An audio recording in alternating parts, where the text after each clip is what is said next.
Okay, இப்போ ஒரு HTML ஃபைலை நீங்கள் ஆரம்பிக்க போகிறீங்க அப்படின்னாக்கா ஃபஸ்ட்டு எடுத்தோடனே என்ன சொன்னேன், HTML அப்படின்றத இன்டிமேட் பண்ணணும். HTML அப்படின்றத கண்டிப்பாக இன்டிமேட் பண்ணணும். ஹைப்பர் டெக்ஸ்ட் மார்க்அப் லாங்குவேஜ் நான் ஸ்டார்ட் பண்ணிட்டேன் அப்படின்றத வந்துட்டு இன்டிமேட் பண்ணணும். அண்ட் நெக்ஸ்ட் ஒன்று பார்த்தீங்க அப்படின்னாக்கா கண்டிப்பாக வந்துட்டு ஹெட், HEAD ஹெட், இது வந்துட்டு ஹெட்டிங் டைட்டில் அப்படிம்பாங்க. ஹெட்டிங் டைட்டில் போட்டால் என்ன வருதுன்றது காமிக்கிறேன். சில பேர் ஹெட்டிங் டைட்டில் நம்ம மேக்ஸிமம் போட யூஸ் பண்ண மாட்டாங்க, அதை டைட்டில் வந்துட்டு உள்ளே ஆட் பண்ணிடுவாங்க ஹெட்டிங்லேயே. ஓகே, ஹெட்டிங் டைட்டில் வந்துட்டு போட்டால் என்ன வருதுன்னு காமிக்கிறேன். மை ஹெட்டிங் அப்படின்னு போட்டு இந்த ஹெட்டிங் டைட்டில் இங்கேயே க்ளோஸ் பண்ணிடுறேன். HEAD ஹெட், இதை க்ளோஸ் பண்ணிடுறேன். க்ளோஸ் பண்ணுறதுக்கு என்ன சொன்னேன், ஓப்பன் ப்ராக்கெட் ஸ்லாஷ் அந்த டேக், என்ன டேக் போடுறோமோ அதை க்ளோஸ் பண்ணிடுறேன். அண்ட் அடுத்தது பார்த்தீங்கன்னா டைட்டில், ரொம்ப ரொம்ப முக்கியமான டேக் டைட்டில். இதுதான் வந்துட்டு உங்களோட வெப்சைட்டையோ கொஞ்சம் மேலே தூக்கிட்டு வரதுக்கு கொஞ்சம் மெயினான ஒரு ஹெல்ப் பண்ணும், ஒரு பேசிக் SEOவோட ஸ்ட்ரக்சர். ஓகேங்களா? ஸோ உங்கள் வெப்சைட் என்ன ஓரியன்டாக இருக்கோ அதுக்கான டைட்டில் வந்துட்டு இதில் போட்டுக்கோங்க. இது வந்துட்டு நான் சும்மா வந்துட்டு போடுறேன். டைட்டில் வந்துட்டு போடும்போது நீங்கள் அனலைஸ் பண்ணி போடுங்க, ஒரு நல்ல ஒரு வேர்டிங்காக போட்டுக்கோங்க. குட் God is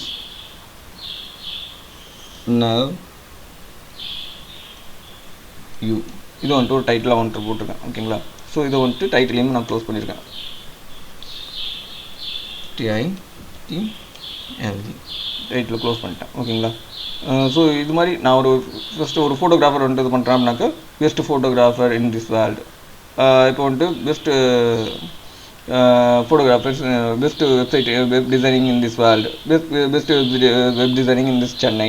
ஸோ இதில் வந்துட்டு டெக் வெப் டிசைனிங். ஸோ வந்துட்டு ஒரு டெக்னிக்கல் வேர்ட் நீங்கள் யூஸ் பண்ணி யாராச்சும் பார்க்கணும், நீங்கள் என்ன சர்ச் பண்ணி அடிக்கடி மக்கள் பார்ப்பாங்கன்னு நீங்கள் நினைக்கிறீங்களோ, இல்லை உங்களுக்குன்னு ஒரு கேப்ஷன்ஸ் ஒன்று இருக்கும்ல, ஒரு ப்ரௌடாக ஒரு கேப்ஷன் சொல்லிக்குவீங்களா, அந்த கேப்ஷன்ஸ் வந்துட்டு நீங்கள் போட்டுக்கலாம் இதில். ஓகேங்களா? ஸோ டைட்டில் முடிஞ்சிச்சு. அடுத்து வந்துட்டு பார்த்தீங்கன்னா பாடி அப்படின்ற செஷன் தான் வந்துட்டு நீங்கள் டிசைன் என்ன பண்ண போகிறீங்க அப்படின்ற விஷயத்த வந்துட்டு சொல்கிற ஒரு செஷன். உங்கள் வெப்சைட்டில் வரது எல்லாமே வந்துட்டு இந்த பாடிக்குள்ளே இருக்கிறது தான். ஓகேங்களா? வெப்சைட் நீங்கள் பார்க்குறீங்களா, கண்ணால் பார்க்குறீங்களா, இப்போ வந்துட்டு ஒரு இடத்த போய் கிளிக் பண்ணுறீங்க, ஹோம் பேஜை போய் கிளிக் பண்ணுறீங்க, ஒரு நார்மலாக வந்துட்டு ஒரு இப்போ வந்துட்டு எக்ஸாம்பிள் ஒரு வெப்சைட் எடுத்துக்கலாம். அதுக்கும்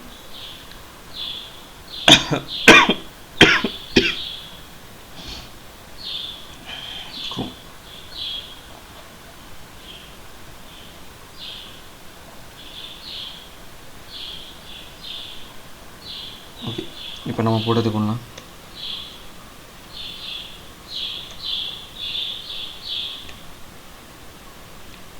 fossil.st இந்த வெப்சைட்குள்ளே போகிறேன். ஸோ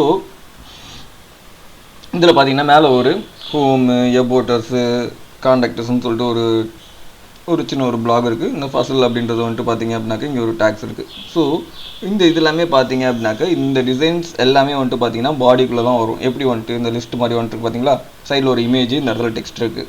ஸோ இந்த மாதிரி பண்ணுறது எல்லாமே வந்துட்டு நம்மளோட பாடி டெக்ஸ்ட்டில் தான் வந்துட்டு ஃபார்ம் ஆகும். இது எல்லாமே வந்துட்டு பார்த்தீங்க அப்படின்னாக்கா பாடியில் தான் வந்துட்டு இந்த மாதிரி நீங்கள் பார்க்குற டிசைனிங் எல்லாமே வந்துட்டு பாடியில் தான் வந்துட்டு வரும்.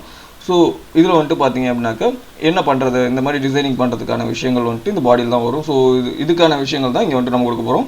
ஸோ பாடியை வந்துட்டு நம்ம ஆரம்பித்தோம் அப்படின்னாக்கா முடிஞ்சு போது தான் க்ளோஸ் பண்ணணும். ஓகேங்களா? ஸோ இந்த பாடியில் வந்துட்டு நான் இப்போ ஃபஸ்ட்டு ஒரு நார்மலாக ஒரு டேக் போடுறேன். H1 டேக் வந்துட்டு போட்டு யூஸ் பண்ணி H1 டேக் யூஸ் பண்ணி ஹாய் ஐ ஆம் H1 ஹெட் 1 கொடுக்கணும், ஹெட்டிங் 1 கொடுக்கணும். HEADING ஹெட்டிங் 1 அப்படின்னு சொல்லி கொடுங்க. இந்த H1 டேக்கோட ஸ்பெஷாலிட்டி என்ன அப்படின்னாக்க ஒரு டெக்ஸ்ட்டை வந்துட்டு, அதாவது ஹெட்டிங் டேக் அப்படிம்பாங்க. நம்ம என்ன பண்ணுவோம், ஒரு ஹெட்டிங் போடணும்னா ஹெட்டிங்கை வந்துட்டு சைஸை வந்துட்டு பெருசாக எழுதுவோம் இல்லை. ஸோ ஹெட்டிங்கை வந்துட்டு கொஞ்சம் எவ்வளோ பெருசாக காமிக்கணுமோ அந்தளவுக்கு பெருசாக காமிக்கும். ஸோ இந்த H1 டேக் ஸோ க்ளோஸ் பண்ணுறதுக்கு இந்த ஸ்லாஷ் போட்டு க்ளோஸ் பண்ண முடிக்கும்போது ஓகே. அண்ட் நெக்ஸ்ட் ஒன் பார்த்தீங்க அப்படின்னாக்க இந்த பாடியை நான் க்ளோஸ் பண்ணிடுறேன். இதுதான் வந்துட்டு ஒரு பேசிக் கான்செப்டை நான் உங்களுக்கு சொல்லிட்டு இருக்கேன். அதனால பாடியை க்ளோஸ் பண்ணிடுறேன். DUDY. நான் டெய்லியும் வந்துட்டு 5 டேக் உங்களுக்கு எடுக்க போகிறேன். ஸோ கவலைப்படாதீங்க. இது வந்துட்டு உங்களுக்கு ஒரு ஸ்ட்ரக்சரை வந்துட்டு காமிக்கணும் அப்படின்றதுக்காக தான் இந்த செஷன் வந்துட்டு கொடுக்குறேன். So HT. ஸோ ஃபைனலாக க்ளோஸ் பண்ணும்போது HTML க்ளோஸ் பண்ணிடணும். HTML க்ளோஸ் பண்ணிவிட்டு இதை எப்படி சேவ் பண்ணணும் அப்படின்னு பார்த்தீங்கன்னா HTML போய்ட்டு ஃபைல் போய்ட்டு சேவ் பண்ணிட்டு ஏதாச்சும் ஒரு டைட்டில் கொடுத்துக்கோங்க. இப்போ வந்துட்டு 360 ARR OW 1 டாட் போட்டு எக்ஸ்டென்ஷன் நம்ம கொடுத்தாகணும். நம்ம வெப்சைட் டிசைனிங் கொடுத்தோம், HTML இருந்தாலும் சரி CSS இருந்தாலும் சரி எக்ஸ்டென்ஷன் நம்ம தான் கொடுத்தாகணும். HTML இப்படி தான் சேவ் பண்ணணும். .html அப்படின்றது எந்த டைட்டிலாக இருந்தாலும் பக்கத்தில் நீங்கள் சேவ் பண்ணுங்கள், அப்போ தான் உங்களுக்கு சேவ் ஆகும். ஸோ டெஸ்க்டாப்பில் வந்துட்டு நான் சேவ் பண்ணிடுறேன். டெஸ்க்டாப்பில் எக்காரணம் முன்னிட்டும் நான் சேவ் பண்ணுறேன்னு சேவ் பண்ணாதீங்க. உங்களுக்குன்னு தனியாக வெப்சைட்டை பண்ணும்போது ஒரு ஃபோல்டர் க்ரியேட் பண்ணிக்கோங்க, அதில் தான் நீங்கள் சேவ் பண்ணணும். ஸோ அந்த அந்த ஒரு இதை வந்துட்டு நம்ம இப்போயே க்ரியேட் பண்ணிக்கலாம். ஓகே, ஃபோல்டர் வந்துட்டு க்ரியேட் பண்ணிக்கிறேன். இந்த ஃபோல்டரில் தான் நம்ம வெப்சைட் ஃபைனலாக நம்ம ஒரு வெப்சைட் ஃபைனல் முடிக்க போகிறோம்ல, அதோட இந்த ஃபோல்டரில் தான் நம்மளுக்கு இருக்க போகுது. ஓகேங்களா,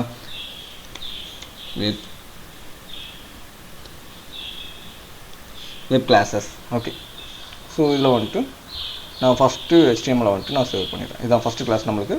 ஃபஸ்ட் HTML வந்துட்டு பேசிக் HTML வந்துட்டு சேவ் பண்ணிடுறேன். ஓகேங்களா, சேவ் பண்ணிட்டேன்.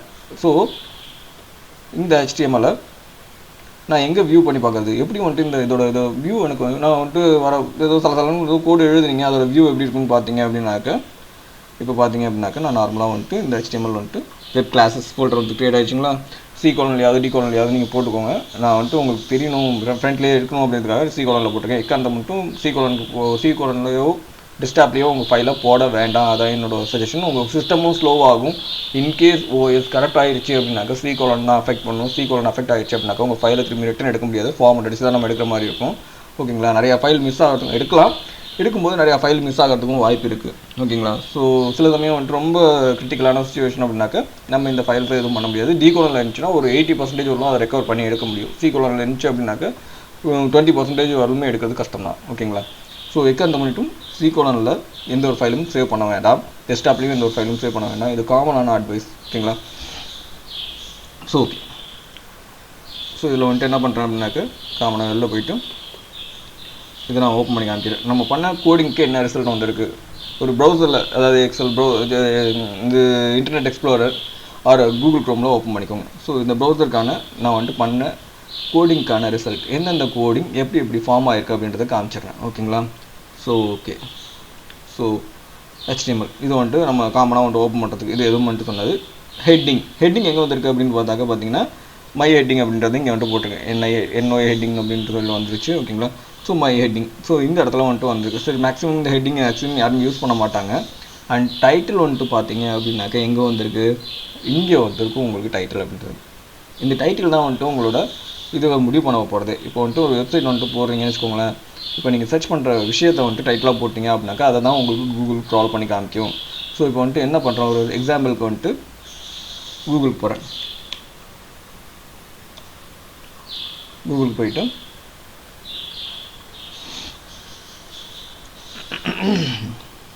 இப்போ வந்துட்டு பார்த்தீங்க அப்படின்னாக்கா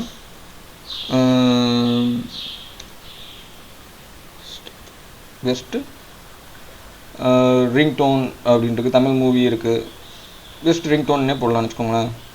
ஸோ ஒரு வெப்சைட்டுக்கு வந்துட்டு best ringtone free MP3 download இந்த மாதிரி வந்துட்டு கொடுத்துருக்காங்க. Best download ringtone free MP3 ringtone for mobiles. So இதுதான் வந்துட்டு அவங்க கொடுத்த ஹெட்டிங்.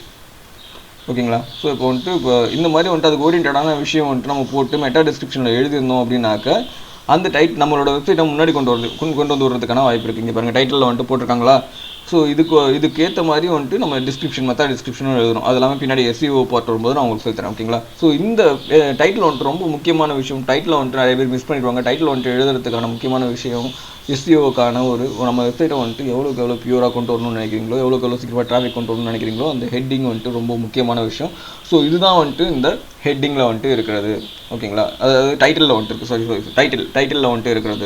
டைட்டிலில் வந்துட்டு இருக்கிறது இந்த ஒரு விஷயம் மட்டும்தான். ஓகேங்களா, ஸோ இந்த டைட்டிலை வச்சு தான் நம்ம பேஸ் பண்ணி SEOவே நம்மளுக்கு ரன் ஆகும். ஸோ இந்த டைட்டில் ரொம்ப ரொம்ப முக்கியமான டேக். ஸோ இதை வந்துட்டு நீங்கள் எக்காரணம் மட்டும் டைட்டில்ன்ற டேக்கில் வந்துட்டு இந்த மாதிரி வந்துட்டு இது பண்ணுங்கள். அண்ட் டைட்டிலோட டேக்கை பேஸ் பண்ணி நிறைய விஷயங்கள் பண்ணலாம். மெட்டா டிஸ்கிரிப்ஷன், மெட்டா டேக்ஸ்லாம் எப்படி எழுதுறது அப்படின்றத நான் உங்களுக்கு பின்னாடி வர இதெல்லாம் சொல்லித்தரேன். ஓகேங்களா, மெட்டா டிஸ்கிரிப்ஷன் என்ன, மெட்டா டேக்ஸ்னா என்ன அப்படின்றதெல்லாம் சொல்லித்தரேன். அண்ட் அடுத்தது பார்த்தீங்கன்னா இந்த பாடிக்குள்ளே இருக்குது. பாடிக்குள்ளே வந்துட்டு என்ன பண்ணியிருக்கேன் அப்படின்னாக்கா ஒரே ஒரு டேக் மட்டும் தான் யூஸ் பண்ணியிருக்கேன். H1 I am a heading அப்படின்னு சொல்லி கொடுத்துருக்கேன். ஸோ அந்த இது எங்கே இருக்குது அப்படின்றத பார்க்கலாங்களா. I am a heading எங்கே இருக்குன்னு பார்க்கலாமா. ஸோ இது நம்மளோடது. ஸோ இங்கே பாருங்கள்,